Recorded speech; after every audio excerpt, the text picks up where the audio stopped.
Sustainable development, we always hear this term. Do you think it's truly understood? Could you break it down? What is your perception of truly being sustainable? I absolutely don't think that it is truly understood. I think there is a language barrier when you're talking about terms like sustainability, green development. Part of the challenge is everywhere you go, there's a different definition. So one of the challenges the communications industry is going to have is to redefine what that language is and to come up with a common language so that we can all talk about it from the same sheet. I think that sustainable development in terms of where it is today is really dependent on the market you're in. Certainly coming from the States, I think for us, we are seeing brands that are moving into the sustainability space much quicker than developing nations. But OgilvyEarth is a global practice, and we're watching that happen in Europe and Asia, and we are launching here in South Africa, and slowly we will see other markets come into that space as well. We're going to get into that in a minute, but Mike, I just want to touch on what Mindy was saying about, can we make this communication simpler when it comes to sustainability? Absolutely. I mean, in our world, that's our job. As creatives, ideas are about taking that complexity and simplifying it. And there are all these noble words that are used. And we have to break it down to real words. What's real? Sustainable has just been bandied around. What does it actually mean? That's the word that's been greenwashed as far as I'm concerned. And then what is the answer though? Well, just you've got to firstly understand what's going on the ground. Yeah. And as I say, that's where I think you can bring creativity in, because what we need to do is communicate to people, we need to touch people, we need to inspire people. And if we can use simple language and talk in their language, in their way, and project it in a non-boring, non-green way, because that's one of the things we keep fighting against. That's right. Is greens become very grey. Never mind the new black. And Andrew could talk about creativity when it comes to messages about sustainability. There's the Ubuntu Awards from the Loeries. Want to take us through that? Yes, and I think, Jackie, also the thing is a lot of people get sort of overwhelmed by the sustainability idea, and it's too complicated. So people say this is so huge and carbon footprint and it's complex and I don't know, and almost get pushed into non-action. And I think one of the things is to start to do little things. So it's not about even being completely sustainable, it's about saying, are you a positive influence or are you a negative influence? And what we specifically looked at with the Ubuntu Award is saying, as a brand, if you're going to be a brand in our environment, are you a positive contributor to our social and physical environment? And it's little things. So for example, KFC was one of the bronze winners, and they put an Add Hope button on all their tills and on the menu. And so when you order food, and you can order with Add Hope, and you add £2.50, and through that process they collected millions of rand, which they've put into a hunger fund. And it's one little thing. Do you agree with that, Giles, when you say it's one little thing, or do you think, you talk about the brand footprint, right? Or are you saying you need to address more than just one issue? Well, that's exactly it. I mean, what Mike said about the green has become grey is absolutely it. It's been so easy to say, everybody said it, greenwashing has become the big phenomenon. And yeah, your brand footprint, as we refer to it, is much more than just your environmental impact. We look at it in three pillars, if you like, where we say there's environmental, there's societal, and there's economic, because all brands impact across those three pillars, and a lot of them intersect with one another. So when you're talking about KFC and the push a button and £2.50, you're having an economic and a societal impact through that.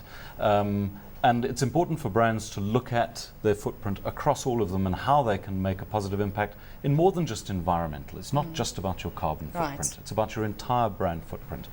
And as we've spoken about, the ABSA finding their unique way to have an interesting one, because that's also tackling two issues at one point. Do you want to take us through what ABSA is doing? Well, I mean, they led the way. It's been picked up now by Nedbank, and I think in a lot of ways, in a better way, they've gone further with the idea, because ABSA introduced the idea, do you want to print a receipt? Now they're finding how the uniqueness of their brand, because of ATMs and printing a receipt, can have a positive environmental impact.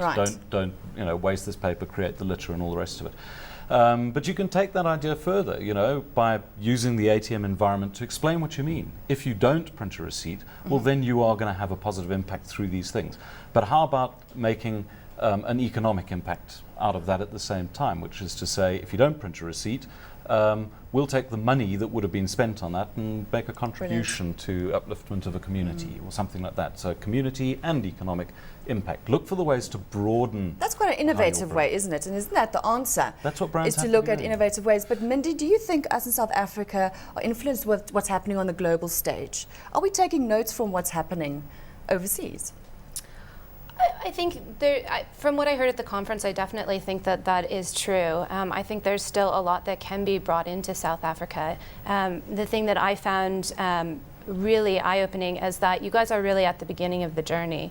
And so there's an opportunity to sort of nip greenwashing in the bud before it gets to the point of where it is, certainly in the States, which is just an atrocious place. It's really difficult at this point. Consumers have lost their belief in brands, and so it's challenging to win that back.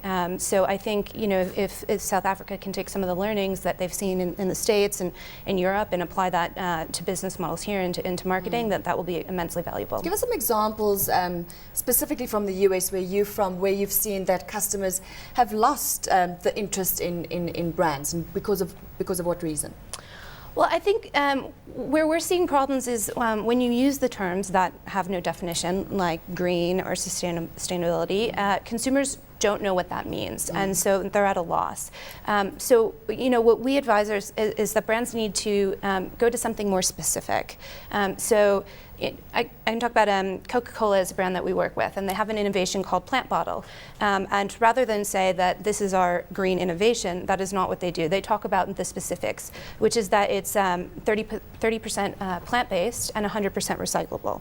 And that is something that consumers can understand. And that's a signal that, yes, this is a product that is good for the environment and that you should purchase it, but we haven't had to put any of those sort of weak terms in there, so they're not sure what they're buying. Because Mike, how do we get consumers, how would consumers know that this brand is being 100% honest?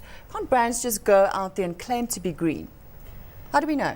Yeah, well, I think that's why you need to add some creative activist element to it. I mean, a good example is something we did for Nedbank, where they wanted to talk about the power they have in marginalized communities.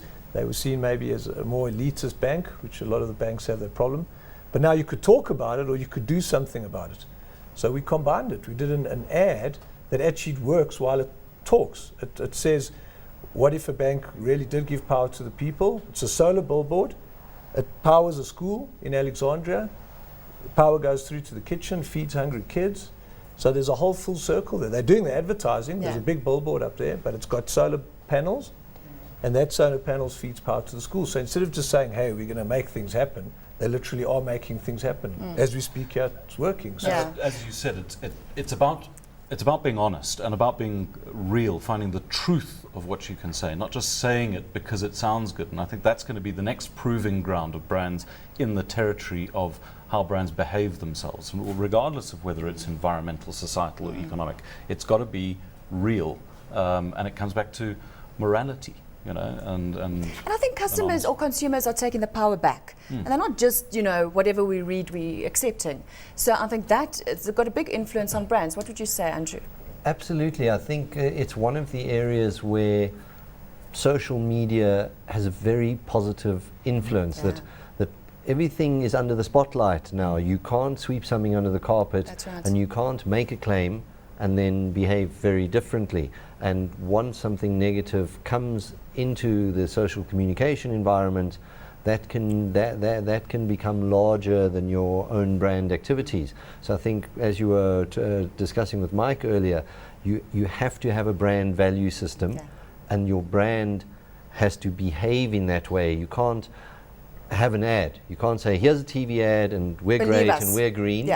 And then go and fundamentally behave in another way. And one of the main things about the Ubuntu Award is saying, we're looking at not saying, oh, did you do a nice project? We're saying, how does that integrate with your brand? Right. And does it ultimately, the actions you do should bring those values back into the brand. So your employees must live those values. Oh yes, and So- that we can get into in part